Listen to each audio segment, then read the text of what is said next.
అమ్మ అమ్మలోని కమ్మదనం, అమ్మ అనే మాటలోని కమ్మదనం గురించి ఎంత చెప్పినా తక్కువే. ఆ పద ఉచ్చారణతోనే మన మదిలో ఉద్విగ్నత, ప్రేమ భావం ఉప్పొంగుతాయి.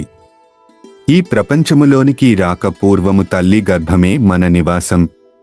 9 నెలల పాటు మానవుడు తల్లి గర్భములో ప్రాణం పోసుకొని జీవించడానికి అవసరమైన మేధ, అవయవములు పెంపొందించుకుంటాడు.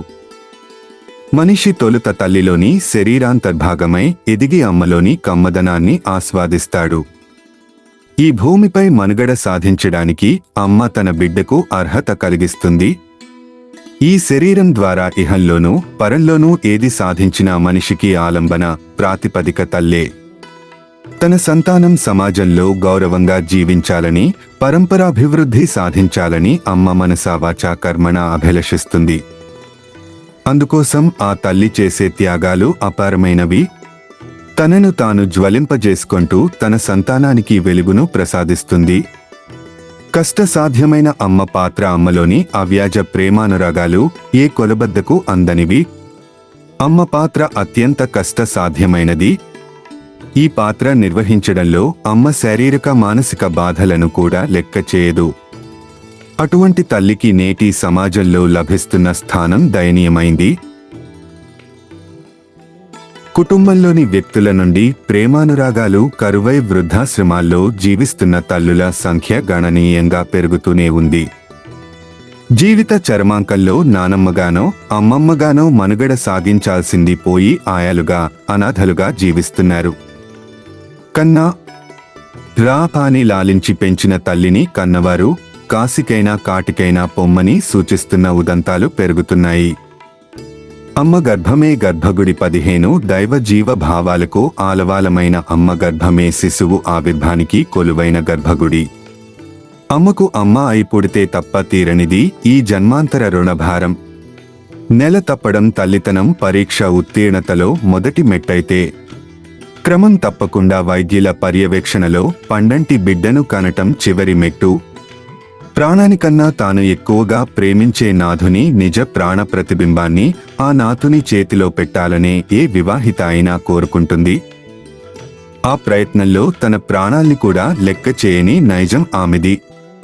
ఈనాడు సంపాదకీయం, తేదీ సెప్టెంబర్ 24, 2011. మమ్మీగా మారిన మన మాతృహ పరదేవత. తల్లిని మించిన దైవం లేదు. తల్లిని మించిన గురువు లేడు. తల్లిని మించిన హితుడు లేడు. తల్లిని మించిన పరతత్వం లేదు. తల్లిని మించిన వస్తువు లేనే లేదు. ప్రతి జీవికి తల్లే పరమాత్మ. భారతీయులకు తల్లి దైవ సమానం. ప్రపంచంలో ఏ సంస్కృతి నేర్పని, నేర్వలేని సంస్కారం మన భారతీయులది. మాతృదేవోభవ అని చెప్పిన హిందూ ధర్మానికి, సంస్కృతికి చేతులెత్తి నమస్కరించాలి. సనాతన ధర్మ సౌరభాలు మాతృభూమి, మాతృభాష, మాతృ సంస్కృతి అంటూ మాతృదేవత గొప్పదనాన్ని తెలియజెప్పింది మన కర్మభూమిలోనే, మన జన్మభూమిలోనే. విద్యకు అధిష్టాన దేవత సరస్వతి, ధనానికి మూల దేవత లక్ష్మి, బలానికి అధి దేవత పార్వతి, మంత్రానికి మూల దేవత గాయత్రి. అందరూ మూర్తులే.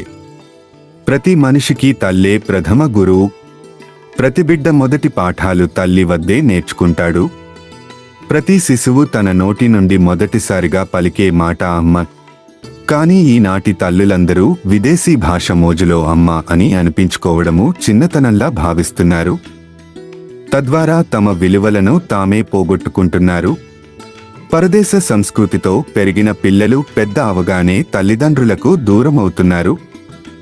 కొన్ని దేశాలలో చనిపోయిన వారి భౌతిక కాయాన్ని భద్రపరిచేవారు. అటువంటి దానిని మమ్మీ అంటారు. అంతటి అశుభమైన పదం పిల్లల నోటంట పదే పదే పలికించుకుని మురిసిపోతున్నారు. అశుభాన్ని ఆహ్వానించుకుంటున్నారు ఇప్పటి తల్లులు. అమ్మ పదం అమృత సమానము, మమ్మీ పదం మృత్యు సమానము. ప్రేమించే గొప్ప హృదయం అమ్మది. మన ముఖం చూడకముందే, మన గొంతు వినకముందే, మన గుణం తెలియకముందే మనని ప్రేమించే గొప్ప హృదయమమ్మ. తన ప్రాణాన్ని పణంగా పెట్టి మనకు జీవితాన్నిచ్చింది అమ్మ. అనేక జన్మలెత్తుతున్న అమ్మస్లో న పిత్రోరధికం కించి త్రిలోక్యాం తనేస్య హి గర్భధారణ పోషాభ్యాం పితుర్మాతాగరీయసి సంస్కృత కాశిఖండము ముల్లోకములలోనూ తల్లే అధికము. గర్భధారణ పోషణ అనడివి ఉన్న తండ్రి కంటే తల్లియే అధికము. ఇది మానవులలోనే కాక సకల జీవరాశులలోనూ ఉన్నది. ప్రసవమనున్నది స్త్రీకి పునర్జన్మయే. కొన్ని వర్ణములలో పురుషునికి ఒక సంస్కారము చేత ద్విజన్మత్వము కలుగును కాని స్త్రీ ఒకే జీవితములో బహు ప్రసవముల ద్వారా అనేక జన్మలెత్తుచున్నది. కడుపుతో ఉన్న స్త్రీ గర్భమును తత్వవేత్తలు దేవాలయములోని గర్భాలయమని పరిగణింతురు. పురుషుని కంటే స్త్రీలో సహనము, సంయమనము, సాహసము, ఔచిత్యము, కుశలత, నిశిత బుద్ధి ఇత్యాదులు అధికముగా ఉండును. ఎన్ని పురుష జన్మలెత్తినను కనీసము ఒక జన్మలో నైనను స్త్రీగా జన్మించనిదే పరిపూర్ణత రాదని పెద్దలు చెప్పుదురు. సాటిలేని గొప్పదనం అమ్మది గాయత్రీ దివ్యశక్తి గ్రంథములోనిది. సాటిలేని గొప్పదనం అమ్మది శ్లో ఉపాధ్యాయ దశాచార్యః ఆచార్యాణం శతం పితా సహస్రంతు పితॄన్ మాతా గౌరవేణ తిరిచ్యతే. కందుతా పదుగురు ఉపాధ్యాయుల కంటే ఒక ఆచార్యుడు, నూర్గురు ఆచార్యుల కంటే ఒక తండ్రియు, వేమంది తండ్రుల కంటే ఒక తల్లియు గౌరవము చేత గొప్ప అగును. ఆదిశంకరాచార్యుల వారి మాతృపంచకం. ఆదిశంకరాచార్యుల వారు సన్యాసాశ్రమము స్వీకరించినప్పుడు ఆయన తల్లి తల్లడిల్లినప్పుడు తల్లితో అంత్యదశలో ఉన్నప్పుడు తనను తలుచుకోగానే వస్తాను అన్నారు.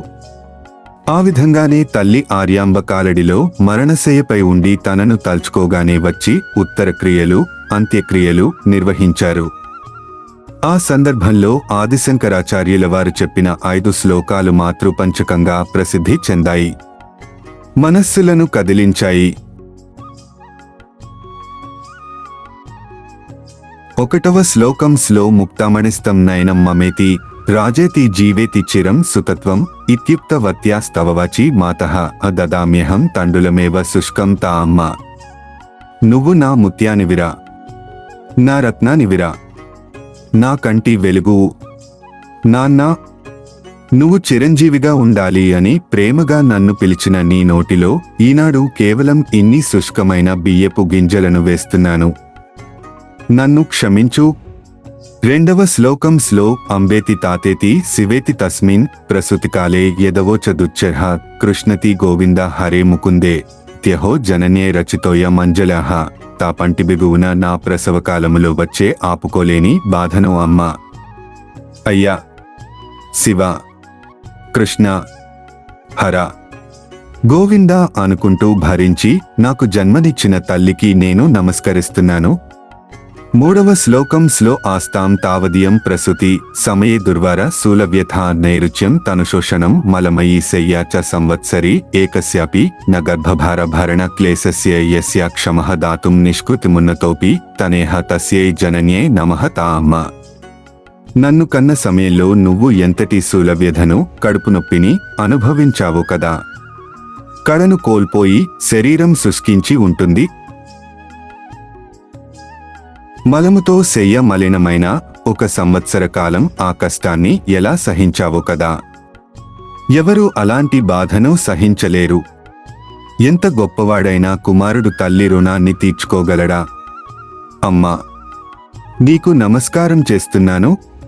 4వ శ్లోకం శ్లో గురుకులముపసృత్య స్వప్న కాలేతు దృష్ట్యాయతి సముచిత వేషం ప్రారురోధ త్వముచ్చయః గురుకుల మథ సర్వం ప్రారుదత్తే సమక్షం సపది చరణయోస్తే మాతరస్తు ప్రణామః. తా కలలో నేను సన్యాసి వేషంలో కనపడేసరికి బాధపడి మా గురుకులానికి వచ్చి పెద్దగా విలపించావు.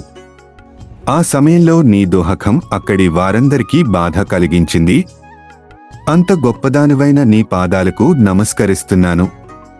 5వ శ్లోకం శ్లో న దత్తం మాతస్తే మరణ సమయేతోయమపివా స్వధావా నో దత్తా మరణ దివసే శ్రాద్ధ విధినా న జప్త్వా మాతస్తే మరణ సమయే తారక మనురకాలే సంప్రాప్తే మయి కురు దయాం మాతరతులాం తా అమ్మ. సమయం మించిపోయాక వచ్చాను. నీ మరణ సమయంలో కొంచెం నీళ్లు కూడా నేను నీ గొంతులో పోయలేదు. శ్రాద్ధ విధిని అనుసరించి స్వధాను ఇవ్వలేదు. ప్రాణము పోయే సమయంలో నీ చెవిలో తారక మంత్రాన్ని చదవలేదు. నన్ను క్షమించి నాయందు దేనితోనూ సమానము కాని దయతల్లి. ఆది శంకరాచార్యులు పిన్న వయస్సులోనే భవబంధాలను త్యజించి సర్వసంగ పరిత్యాగి అయ్యారు. ఆయనను సాక్షాత్తు శ్రీ పరమేశ్వరుని అవతారంగా భావిస్తారు. అటువంటి ఆయన తన తల్లి మృత్తికి శోకిస్తూ పలికిన శ్లోకాలు కన్నతల్లి స్థానాన్ని విస్తపరుస్తున్నాయి. తల్లి రుణం తీర్చలేనిది దేవ, ఋషి, పితృ రుణాలు తీర్చవచ్చునేమో గాని మాతృణం తీర్చలేనిది. మోక్ష మార్గాన్ని చూపే గురువు కన్నా, మోక్ష స్వరూపమైన తండ్రి కన్నా, జన్మనిచ్చిన తల్లి భూమి కన్నా విలువైనది. తల్లిని పూజించడం కంటే గొప్ప లేదు. తల్లి రుణం తీర్చలేనిది, తల్లి శాపం త్రిప్పలేనటువంటిది. అనుభవించక తప్పదు. తల్లిని గౌరవించకపోయినా, హీనంగా చూసినా లేదా వృద్ధాప్యంలో వదిలేసిన రౌరవాది నరకాలు తప్పవని శాస్త్రకర్తలు నిర్ధారించారు. స్లో జ్ఞాన మూలమిదం వేదం భార్య మూలమిదం గృహం కృషి మూలమిదం ధ్యానం ధనమూలమిదం జగత్తా వేదమే జ్ఞానానికి మూలము. గృహమునకు మూలము భార్య, ధాన్యమునకు మూలము వ్యవసాయము, జగత్తునకు మూలము ధనము. అమ్మ అన్నది ఒక కమ్మని మాట, అది ఎన్నెన్నో తెలియని మమతల మూట. అమ్మ అన్నది ఒక కమ్మని మాట, అది ఎన్నెన్నో తెలియని మమతల మూట, మమతల మూట.